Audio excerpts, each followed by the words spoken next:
गरीब चूड़ियाँ वाली। एक गांव में एक सरिता नाम की लेडीज रहती थी और उसकी दो बेटा था। और सरिता का पति बहुत बड़ा जुगाड़ी था जो रोज रोज जुआ खेलकर पैसा हार जाता था। एक दिन उसके पास सारा पैसा खत्म हो गया तो सरिता की पति सोचने लगा कि कैसे पैसा मांगू सरिता से, जुआ के नाम पे तो देगी नहीं। तो उन्होंने एक प्लान बनाया।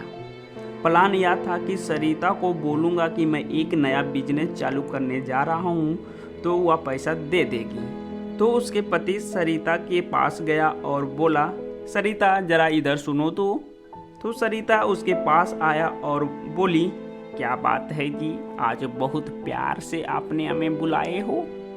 तो उसके पति बोला, सरिता आज से मैं एक नया बिजनेस शुरू करने जा रहा हूँ, अगर तुम्हारे पास कुछ पैसा है तो हमें दे दो। सरिता ने भी सोचने लगा, अगर हमारे पति एक नया बिजनेस चालू कर देते हैं तो हमारा घर अच्छा से चल पाएंगे, क्योंकि हमारे पति कुछ तो करते नहीं, इधर से उधर घूमते रहते हैं। तो सरिता ने कुछ पैसा उन्हें दे दिया और बोला कि जाइए जी, आप ये पैसा से बिजनेस स्टार्ट कर सकते हो, हाँ लेकिन अच्छा से बिजनेस करना।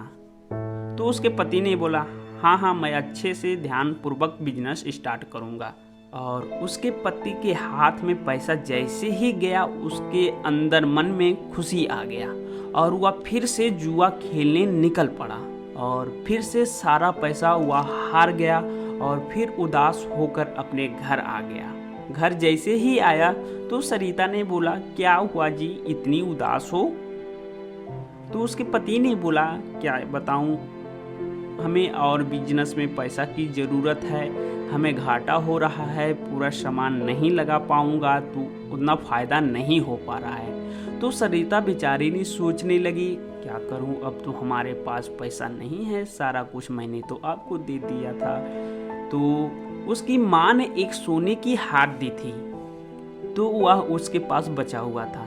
तो वह अपने पति से बोली, सुनिए जी, हमारे माँ ने एक सोने के हार दिया था, वो बचा हुआ है, आप उसे ले लीजिए और दुकान में जाकर बेच दीजिएगा, कुछ पैसा हो जाएगा तो आप उससे बिजनेस स्टार्ट कर सकते हो। तो उसके पति ने बोला, हाँ ठीक है, दे दो, उसको मैं बेच कर अपना बिजनेस में पैसा लगा दूंगा। तो सरिता ने उसे अपना सोने का हार दे दिया। जैसे ही सोने का हार दिया उसने बाजार में जाकर बेच दिया और फिर से जुआ खेलना चालू कर दिया और फिर दोबारा हार गया। तो इसी तरह से डेली कुछ ना कुछ घर से ले आता और सारा कुछ घर का सामान खत्म हो चुका था। वो पूरा गरीब बन चुका था जुआ के कारण। एक दिन ने सरिता की पति को उसके पड़ोसी ने देख लिया, जुआ खाना में जुआ खेल रहा था। तो वो अपने घर जैसे ही आया और सरिता के घर गया और सरिता से पूछा, सरिता जरा इधर सुनो तो, तुम्हारे पति कहाँ है अभी।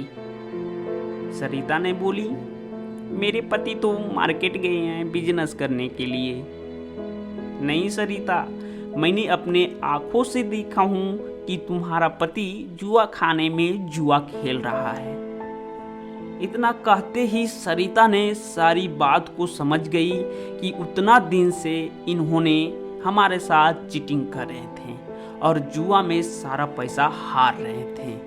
अब बेचारी सरिता कर ही क्या सकती थी, ना तो उसके पास खाने के लिए कुछ उतना व्यवस्था था, ना तो कुछ कर सकती थी और अपने बच्चे को भी स्कूल भेज नहीं पा रही थी, क्योंकि पैसा तो उसके पास था नहीं और उसके पति ना तो कमाता ना तो कुछ करता और घर के ही पैसा सारा हार रहा था जुआ में।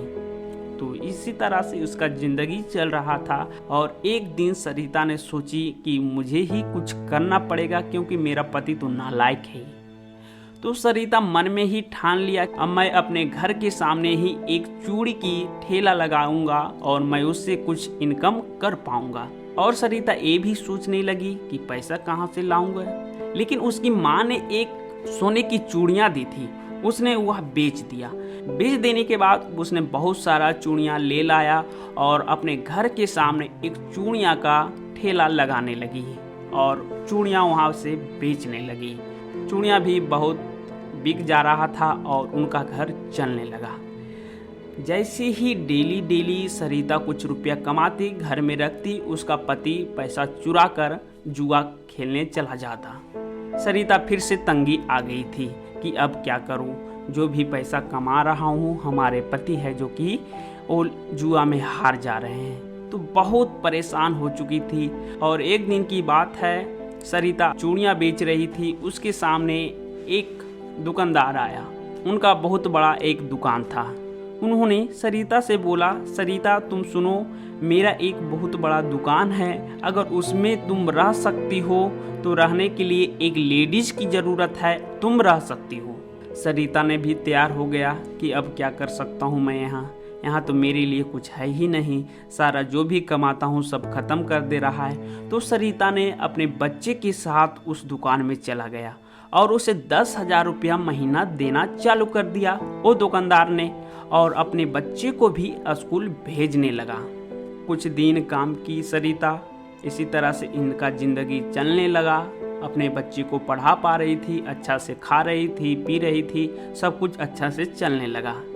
और उधर उसके पति भूखे प्यासे घर में रहता, ना तो उसके खाने पीने की व्यवस्था था, ना तो कुछ करने की व्यवस्था था, क्योंकि सारा कुछ जुआ में वो हार चुका था। और जो कर्म किया था उस पर पछतावा कर रहा था, मन ही मन सोच रहा था, पछतावा कर रहा था कि मैंने क्या किया है। तो उन्होंने एक मन में ठान लिया कि हमें सरिता से माफ़ी मांगनी चाहिए और जो मैंने किया दोबारा नहीं करूँगा।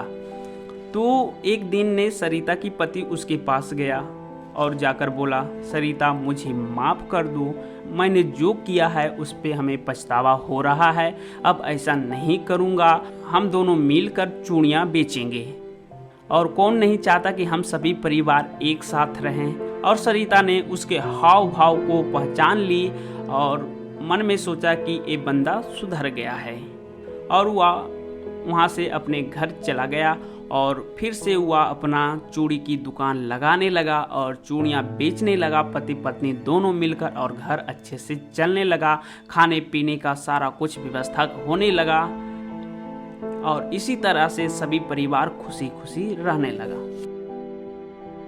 तो इसलिए कहा जाता है कि किसी चीज की ज़्यादा आदत नहीं लगानी चाहिए। जिसे आपने देखा कि सरिता की पति किस तरह से आदत से लाचार थे, हद से ज़्यादा उसे आदत लग चुकी थी, अपना सारा कुछ बेच चुके थे, ना तो उसे खाने पीने की चीज़ बची हुई थी। इसलिए कहा जाता है हद से ज़्यादा आदत मत लगाओ, जितना हो सके उतनी ही करो। अगर आप इसी तरह से अच्छी अच्छी कहानियाँ सुनना चाहते हैं तो हमारे चैनल को सब्सक्राइब करना ना भूलें और लाइक ज़रूर कीजिएगा।